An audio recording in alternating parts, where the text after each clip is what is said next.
What are some green flags that someone is a good person? When they speak positively about their friends when they aren't there. I'd never say this to her face, but she's a wonderful person and a gifted artist. Why wouldn't you say that to her face? When they actually listen to you when you are talking and try to understand you. Right, I'm starting to notice when people are listening as opposed to just waiting for their turn to speak.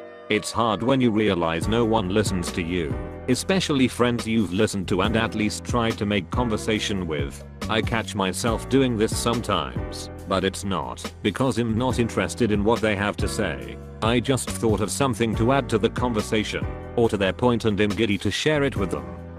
Look at how they treat strangers they will never meet again, especially customer service workers, baristas, waiters, grocery store clerks, cashiers at retail stores, etc. Edit. I feel like I wasn't clear that I was agreeing with the person I commented under. You can tell if someone is a good person by the way they interact with the above stated people. If someone is generally nice to complete strangers, but especially people who are easy to ignore like customer service employees, then they are generally a good person who understand the person on the other side of the counter is also a human being with feelings. As someone who works at a front desk, it is my job to be nice and accommodating. But when someone is nice and polite back to me, it shows me they are a good person. When they are pissed off, absolutely furious, they don't resort to low blows. A good person can articulate how pissed off they are at someone without having to make fun of their appearance, weight, race, age, religion, any of that. Came here to say this. The way people handle their anger says a lot about them. I internalize all my anger as self-hate, which manifests itself in depression. What color flag is that? When person makes a promise and keeps it, especially when they offer to help other people. This is a sign of someone you can count on. I feel called out on this one. I promised my sis to accompany her to another city for an interview cause she doesn't want to go alone. But her interview got postponed to a later date, which meant that I'd be missing 4 days instead of the initial 2 days of class. I had to message her that I would have to go back on my promise and she hasn't replied yet. I wouldn't put that on you at all. Your promise was to accompany her for her interview on a set date. They fill up the gas tank after using your car. I lent my friend my car when my wife and I went on vacation one time, and the crazy female dog not only filled it up, but got it detailed as well. Drops coffee on the center console. Guess I have to get the car detailed now. I've never heard my boyfriend speak poorly about another person. I can be a petty female dog, but he will always remind me that there could be multiple reasons people act the way they do, and we might know nothing of their situation. Even when he's super pissed at someone, he'll say, I wish they wouldn't act that way. I hope they understand how frustrating their behavior is. He's the best person I know. My father-in-law used to scold his dog by saying firmly, Magnolia, that behavior is unseemly. I miss him. This lady at Aldi today let me keep my quarter while switching cards. That was pretty cool. Only been to Aldi's twice in my life. Second time, I was returning my cart when an elderly lady asked me if she could give me 2 dimes and a nickel for my cart because she didn't have a quarter on her. I tried over and over to refuse the coins. It was only a quarter after all, but she wouldn't take the cart without giving me the 25 cents. Finally gave in. Felt bad. Now I don't go to Aldi's out of fear of kindergarten little old ladies lol. Doing random, seemingly pointless kind acts. Me and a now ex-boyfriend were skipping school to be together for a day before a move. As we were walking it started to pour down. So he told me he knew a place we could get out of the rain. As we were walking he noticed someone's mailbox was open. He lived a few miles away, but he crossed the street, taking me with, just to close the mailbox of someone he didn't know, because it was raining. I would go more general to say how a person treats strangers. It's easy to be kind to those we have an intimate / platonic / blood relationship with. How we react when a stranger needs help is what really shows us who we are.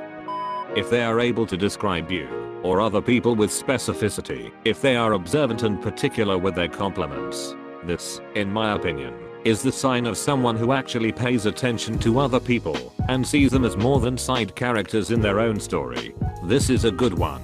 Whenever someone gives me a genuine specific compliment about something I did that often goes by unnoticed, I'm so blown away by it. I'll try to do that in the future as well. I always feel so awkward giving compliments. I'm afraid people will think I'm trying to ask for something.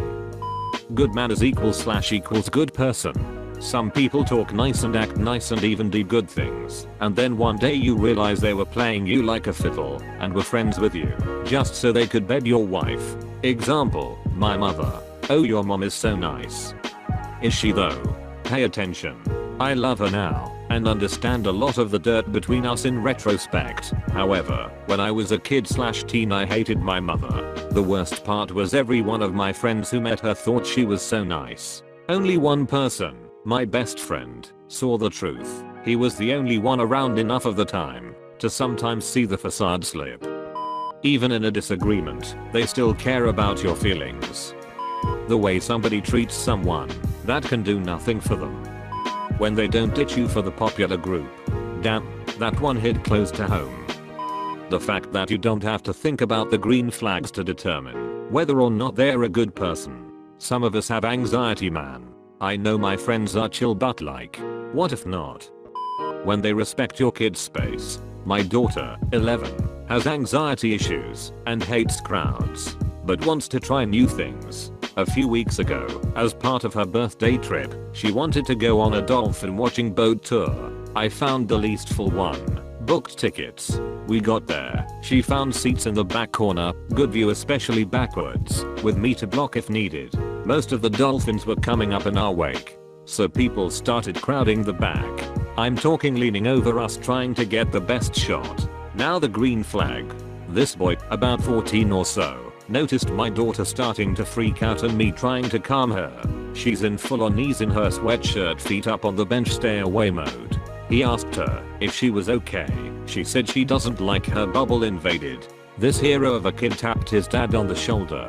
He was the main offender, fairly muscular and tall man literally leaning over us, and told him to look down. The dad saw my daughter and immediately backed up and apologized. He then turned to his wife and mother and told them to back off. He was still getting good shots. Immediately they all helped create a barrier around her so she could stand and watch the dolphins. The mother even gave her a camera to take shots for her. When we were getting back to the harbor I thanked the dad and palmed him a 50, telling him to buy a round of drinks for the family and a treat for the boy on us. They listen and ask questions. Don't make everything about themselves.